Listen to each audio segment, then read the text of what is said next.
Fala galera, hoje eu vou te mostrar que limiar anaeróbico não existe. Como assim, Vini? Quer entender um pouquinho mais? Fica aqui comigo, eu sou o Vini e aqui no canal eu te ajuda a treinar a consciência. Pois é, pela ciência esse termo já está ultrapassado já faz um bom tempo, apesar de a gente continuar ouvindo em vários vídeos aí no YouTube, aula de pós-graduação, aula em congresso. Então vou explicar um pouquinho para vocês por que a gente não deve mais utilizar esse termo, tá? O que acontece? Sempre que a gente fala em limiar anaeróbico, isso traz uma ideia de que isso vai começar a acontecer a partir do momento que a gente não tem mais oxigênio, né? Anaeróbico quer dizer que a gente não está utilizando oxigênio. E hoje em dia a gente sabe que não é bem por aí, tá? Por que existe essa ideia ainda até hoje? Porque isso realmente aconteceu, era um paradigma aí de toda a fisiologia do esporte. Historicamente foi se construindo o conceito de metabolismo aeróbico, anaeróbico, e aí a partir de um determinado momento a gente tinha acúmulo de lactato. E eles achavam que isso era porque estava faltando oxigênio no tecido e aí o tecido não conseguia fazer mais um metabolismo oxidativo, ou seja, utilizando oxigênio, e passava para um metabolismo anaeróbico, tá? Esse termo aí foi cunhado pelo Wasserman, que é o pai do teste cardiopulmonar, né? O teste de VO2 moderno. Isso aí ele cunhou esse termo lá na década de 60, mais ou menos, e ele trabalhava com pessoas que tinham insuficiência cardíaca. E aí, realmente, ele achava que o coração não estava conseguindo fazer essa entrega de oxigênio e o corpo passava por um metabolismo anaeróbico, então começava a acumular lactato. Inclusive, o primeiro limiar anaeróbico lá do Wasserman era no primeiro limiar, tá? Então seria ali entre sua zona 2 e zona 3, você já começaria a ter essa contribuição anaeróbica mais proeminente com o aumento do lactato, que é isso que a gente vê, né? O lactato fica entre praticamente basal até o primeiro limiar, quando você começa a ter um acúmulo de lactato. Pois é, hoje a gente sabe que isso não acontece, tá? Mesmo com oxigênio presente, a gente tem produção de lactato. Isso vai depender muito mais da intensidade. Por quê? Eu acho que a gente tem que descompartimentalizar um pouco. Quando a gente aprende lá na escola, a gente aprende sempre metabolismo aeróbico, metabolismo anaeróbico. Parece que uma coisa acontece separada da outra. E a gente sabe que isso não é assim. Na verdade, está tudo acontecendo ao mesmo tempo.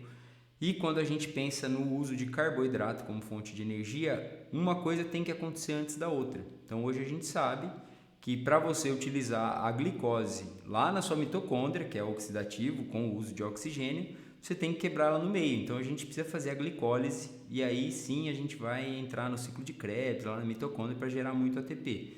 A glicose não pode entrar direto lá na mitocôndria, tá? E esse processo de glicólise, ele acontece independente do oxigênio. Você pode ter oxigênio ou não ter oxigênio no seu corpo, você tem que quebrar essa molécula do mesmo jeito e o oxigênio não participa dessa reação, tá? E aí quando a gente quebra essa molécula, a gente acreditava antigamente que a gente ia formar piruvato e o piruvato ia para a mitocôndria. Quando faltava oxigênio, o corpo não tinha como lidar com esse piruvato aí e ele começava a fazer o lactato para ter outra via, tá? E por isso que se acreditava nisso. Hoje a gente já sabe que não é assim. O George Brooks é o cara que mais estuda isso aí é um senhor já, ele estudou acho que lactato a vida inteira. E hoje a gente sabe que sempre que você quebra a glicose, então faz a glicólise, você vai ter produção de lactato, tá?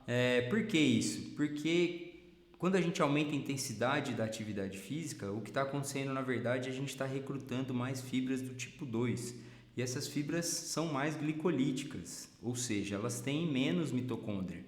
Então elas acabam tendo que lidar com essa taxa de glicólise muito alta.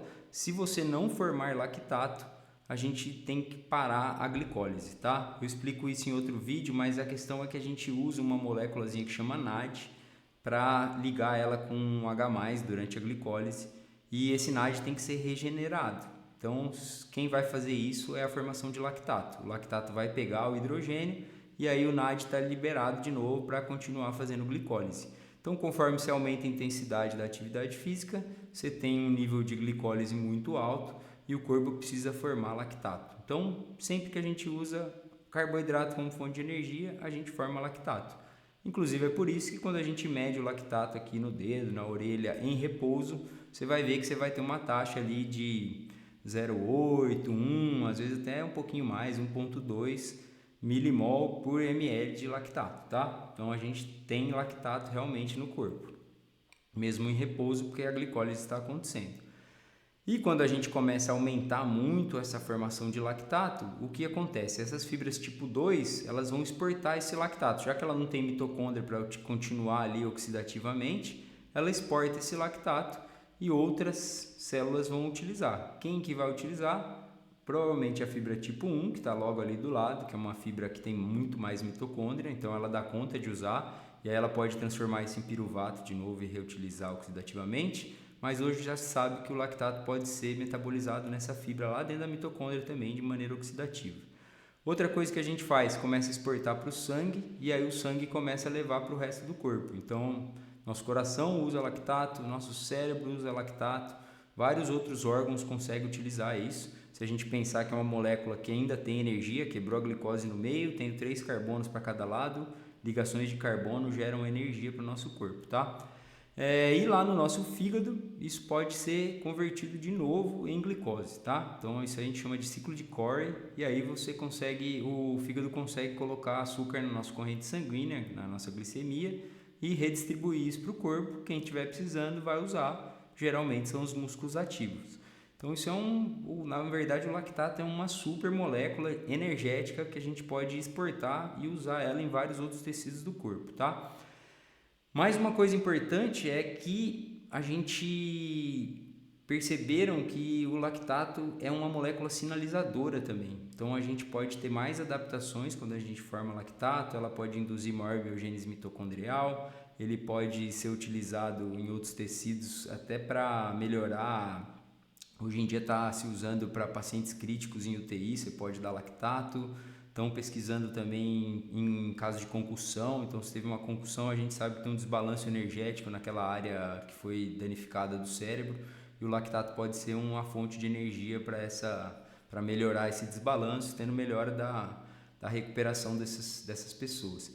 Então, assim, na verdade, o lactato não é vilão, não pode ser considerado um vilão de jeito nenhum, e a ciência hoje mostra que não falta oxigênio lá no nosso tecido, tá? Então a gente consegue medir a saturação lá no músculo mesmo, e se percebeu que não existe nem anóxia, que é a falta de oxigênio, nem hipóxia, ou desóxia, né? Que é redução desse conteúdo de oxigênio. Então o oxigênio está presente. Na verdade, o que está acontecendo é que, devido à intensidade, a gente está precisando dessa energia que é muito mais rápida do que o metabolismo de gordura, e aí a gente acaba recrutando muitas fibras que são mais glicolíticas, a gente vai usar mais carboidrato como fonte de energia e a gente precisa fazer isso de maneira mais rápida, então acaba que a gente forma mais lactato. E aí por que o lactato sobe? Porque em determinado momento essas fibras todas que estão utilizando lactato não estão conseguindo usar o tanto de lactato que está sendo produzido. Então a gente está produzindo muito mais lactato do que a gente está conseguindo reutilizar. Então, em baixas intensidades, a gente produz lactato e reutiliza o lactato, ele vai ficar estável. Conforme a gente aumenta a intensidade, a gente está produzindo muito mais lactato, e aí o nível para a gente conseguir reutilizando esse lactato é mais difícil até o momento que a gente não vai conseguir, e aí ele começa a aumentar mesmo exponencialmente. A gente percebe essas duas marcações em pontos distintos, tá? Então o limiar do Wasserman lá, que ele chamou de limiar anaeróbico, hoje a gente chama de primeiro limiar ventilatório, que é quando a gente está medindo com gases, ou primeiro limiar de lactato, que é onde a gente vê o primeiro aumento de lactato em relação ao basal. E um segundo ponto fisiológico, marco fisiológico, é o nosso segundo limiar, ou ventilatório ou de lactato. E a partir do segundo limiar a gente tem um incremento de lactato exponencial, que é acima de FTP, acima da potência crítica. A gente sabe que a partir desse momento você vai fadigar, tá? Então você não consegue sustentar isso de maneira rápida. A gente está com uma intensidade muito alta, essa taxa de glicólise é muito alta, a gente sabe que a gente começa a formar muitos íons H+, a gente tem uma acidose importante no tecido, formação de fosfato inorgânico, vários mecanismos que vão levar à fadiga quando você está aqui em cima. Mas uma coisa interessante é que entre os limiares são os nossos E3, E4 ali, próximo de FTP, sweet spot. Você vê que se você conseguir sustentar a carga de exercício, não alterar, então por exemplo, você colocou ali 10 watts abaixo do seu FTP, 240 watts, vamos supor, a gente consegue sustentar isso sem ter um aumento maior de lactato. Então o lactato realmente aumenta e aí você sustenta ele com um lactato alto por um período até interessante. A gente sabe aí sweet spot, às vezes a pessoa consegue fazer 1 hora e meia de sweet spot. Você vai estar com o lactato bem acima do lactato de repouso, mas ele fica sustentável, tá? Então tem pessoas que vão fazer provas, por exemplo, maratona ou um contrarrelógio, com um lactato alto, ali de 4, 3,5, vai variar bastante, mas que isso pode ser sustentado por um período relativamente longo de atividade. O que fala totalmente contrário a uma falta de oxigênio, né? Se estivesse faltando oxigênio, a gente sabe que a pessoa não ia sustentar isso por 1 hora e meia, que é o caso de um sweet spot.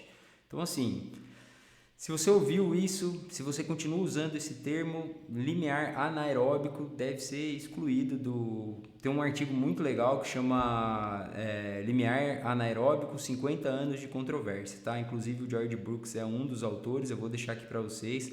Se você gosta muito de fisiologia, se você fala sobre fisiologia aí, tem vídeos e tal, se você dá aula, é um artigo que eu acho que você deveria ler, porque ele faz todo um histórico dessa questão lá, desde o descobrimento do lactato nas caças e como que isso foi levando as pessoas a pensarem em atividade física e lactato, por que virou o vilão, e depois desconstrói esse paradigma aí, que na verdade era assim, as pessoas lá 100 anos atrás pensaram dessa forma, mas hoje a gente sabe que isso não existe mais, tá? Então não falta oxigênio durante a atividade física, inclusive a gente sabe que a gente ventila muito mais devido ao nosso CO2 e depois à nossa acidose, então a gente consegue entregar muito mais oxigênio para o tecido do que a gente necessita, na verdade, tá?